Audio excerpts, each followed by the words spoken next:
Hey guys, welcome back to my channel. The cases in today's video all occurred in New Zealand in the 60s and 70s. Jeanette and Harvey Crewe were both 30 years old and they lived in a farm not far from the Waikato in the village of Pukekohe.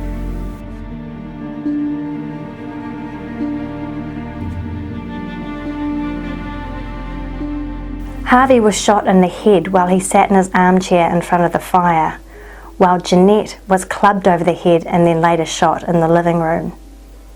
Both bodies were removed from the scene, however their 18-month-old daughter, Rochelle, was left in the house. It would be 5 days before anyone found the scene and Rochelle. Jeanette's body was found at Devil's Elbow in the Waikato River, almost a month following the murders on August 16th, 1970. Then, almost a month following that, Harvey's body was found downstream. His body had been weighed down by a car axle. Initially, the police investigation focused in on Jeanette's father, Len Demler. However, the investigation started to take a different direction when they began to focus on Arthur Thomas, who had been romantically linked with Jeanette. Thomas was arrested on November 11th and then convicted of the murders. He was convicted then again at a retrial in 1973. However, concerns about Arthur's actual guilt and the police investigation itself began to grow when people were suspicious whether the bullets found at the actual crime scene came from a cartridge the police said that they found in the Crewe's garden.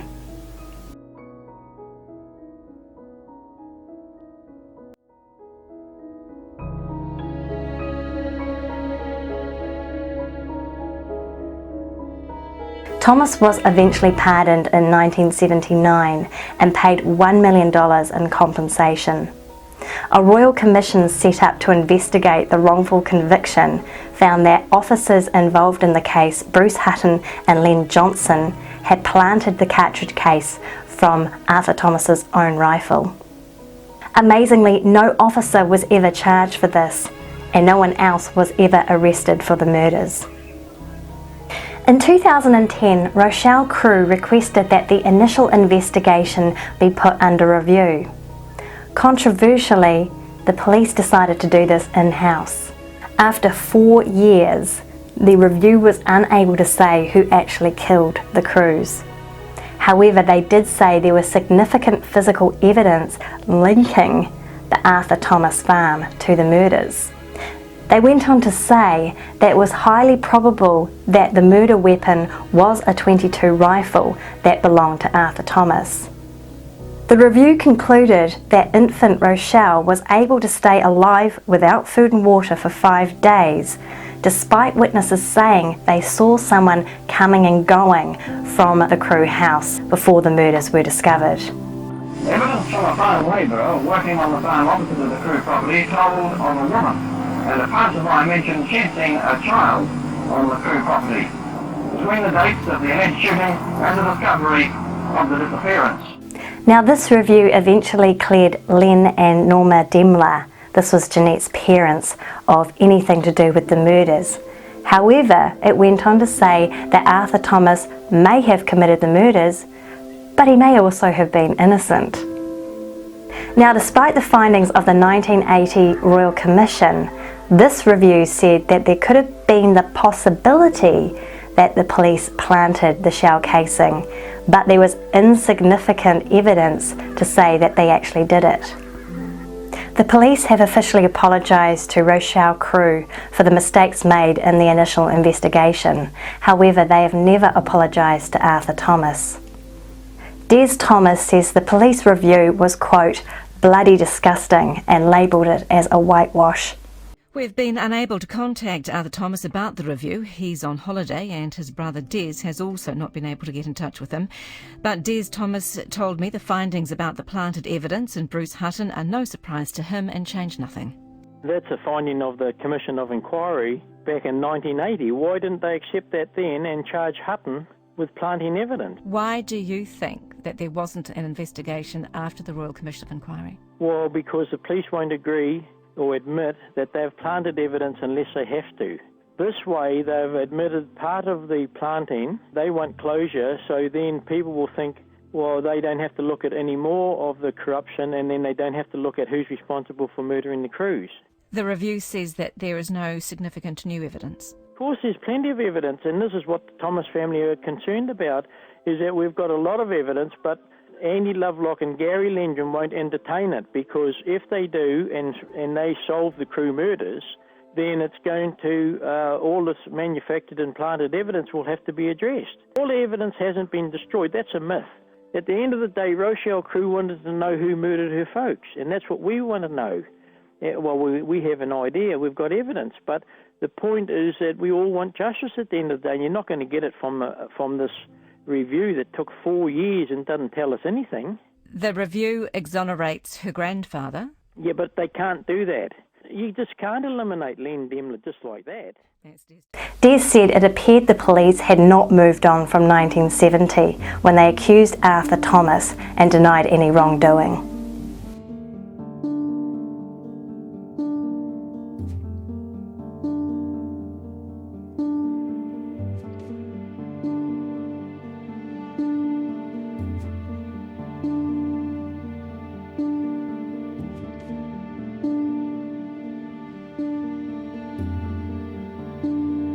The 1960s in New Zealand was supposed to be a time of free love and expression, but unfortunately in the summer of 1969 there was a murder.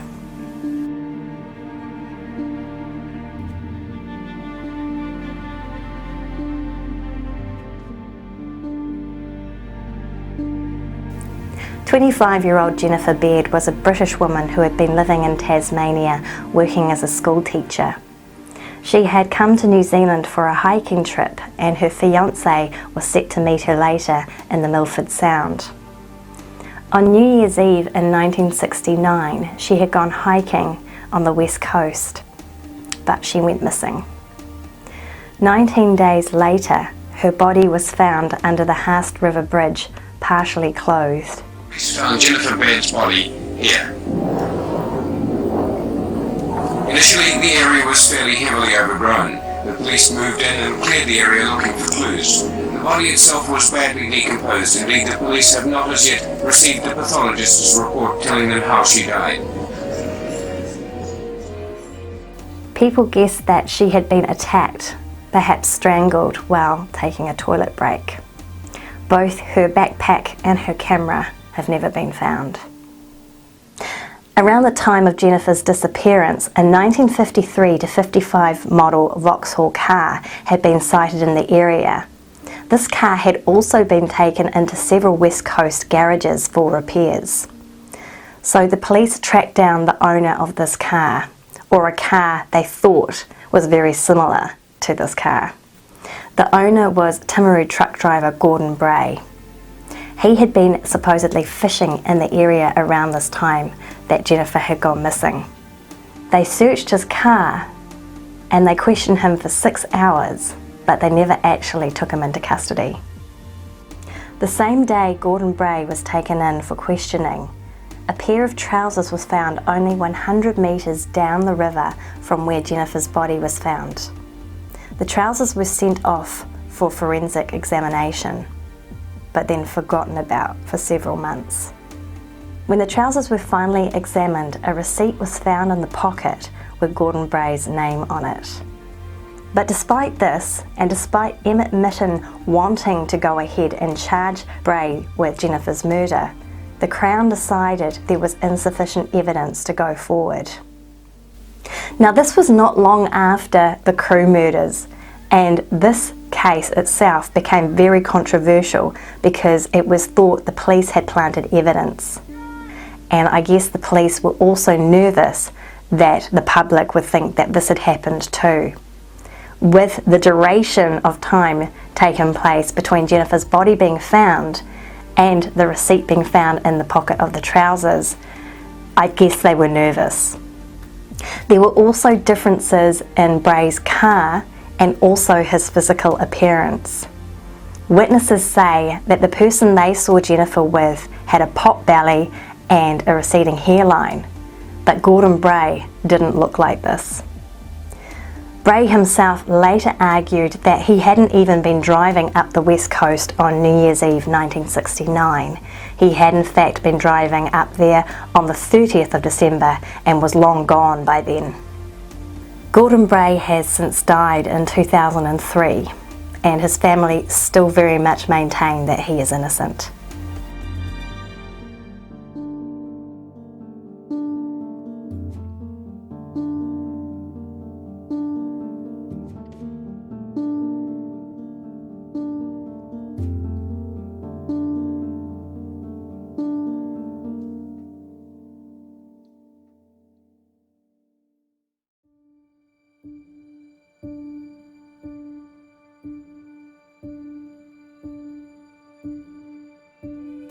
On May 15, 1970, 18-year-old Olive Walker told her sister Mary that she would come and babysit for her. She set off on foot just before 7 p.m. to walk to Malfoy Street to her sister's house. She was seen by witnesses around 7:50 p.m, but never made it. Her body was later found 5 kilometres south of Rotorua later that night.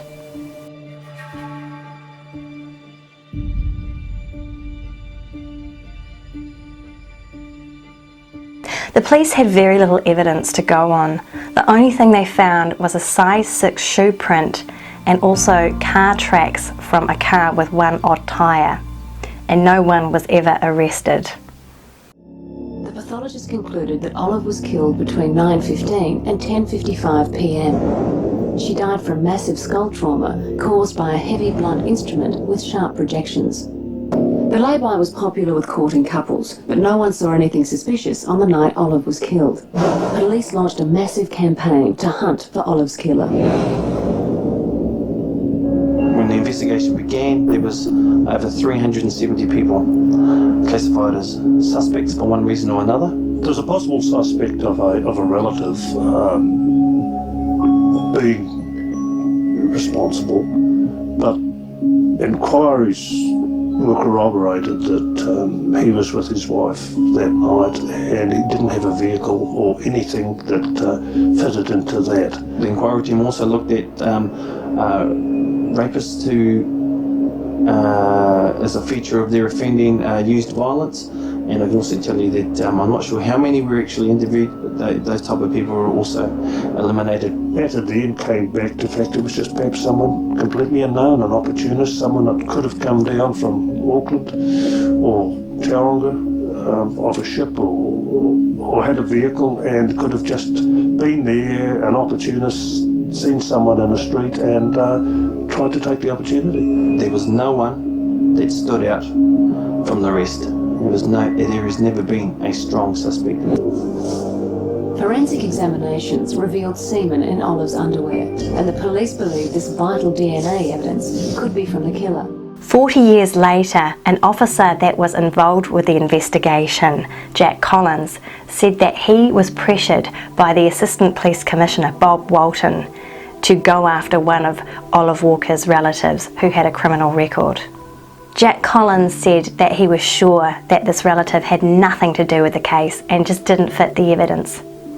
Jack Collins was removed from the CIB the next day and has not worked as a detective since.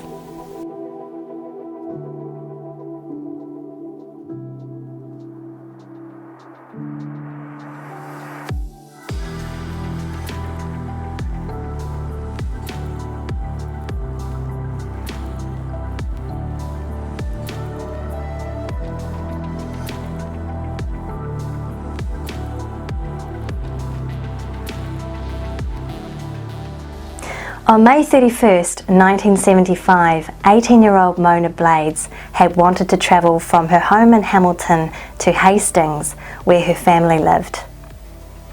Her 1-year-old nephew was having a birthday and she wanted to surprise them. So she set off and was seen getting into an orange Datsun by a truck driver. This was around 10 a.m. near Taupō. Later that day, a fencing contractor said he saw a car of a similar description parked down a loose gravel driveway near the Taupō and Napier Highway. Because no one knew that Mona was travelling to Hastings, her disappearance wasn't reported for 3 days. Despite there being a $10,000 reward, there was also no arrest made. There have, however, been several suspects in this case, one of which committed suicide not long after she went missing. There is a cold case team still working on Mona's case. They believe this photo of Mona as a bridesmaid, which circulated to the media and used by the police in 1975, may have confused the public, especially people who may have seen Mona but not recognised her from the photo police were distributing. The cold case team thinks that Mona would have probably looked more like this, with more of a mullet hairstyle which was fashionable for the time. The cold case team also concluded that Mona may have spent longer in Taupō than originally thought, or perhaps never left Taupō alive. There were several sightings of Mona around Taupō, at the Spa Hotel, Information Centre, Corner Lake Terrace and Titiropenga Street, and the Waipapahi fruit shop. It is believed that while Mona was in Taupō, she was socialising with several female hitchhikers. If the police can track down the woman that was socialising with Mona on Queen's birthday weekend at the Spa Hotel, they could get closer to solving this case. The cold case team believe it's likely that Mona met people that she knew in Taupō and then may have left with them, perhaps from the Spa Hotel. Mona had friends in bike gangs. Bike gangs were apparently passing through Taupō that Queen's birthday weekend in 1975.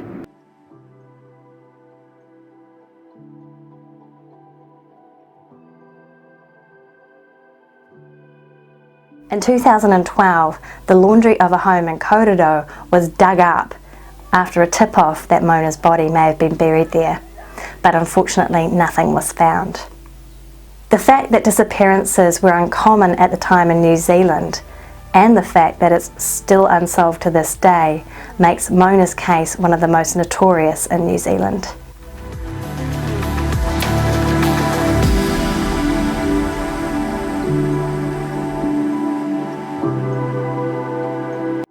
If you've been particularly intrigued by one of the cases mentioned in today's video and you want a whole video dedicated to that case, let me know by dropping me a comment below.